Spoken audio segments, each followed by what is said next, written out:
Hi friends, welcome to my YouTube channel. আমি শুভেন্দু গিরি আর আপনারা দেখছেন হাওড়া এস মিডিয়া।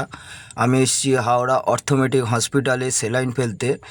তো সামনেটায় মাল খালি হচ্ছিল। একজন মুসলিম লোক বলছে, এখানে এই যে মুসলিম লোক, ইনি বাংলাদেশে থাকেন, কি করে এখানে চাকরি পায় আর কি করে সাহস পায়, আমাকে বলছে এখানে মাল গাড়ি সরাতে, মাল এখানে খালি করা যাবে না।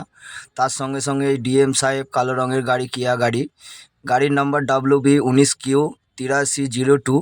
এই গাড়ির লোকের এত অভদ্রতা, এত ছোটোলোকপনা, কী করে ডিএম হয় আমি জানি না। তো খুব অভদ্রতাপনা করছে, এখানে গাড়ি খালি করা যাবে না, আমার সঙ্গে তর্ক বিতর্ক লেগে গেছিলো। তো এই লোকটা ডিএম।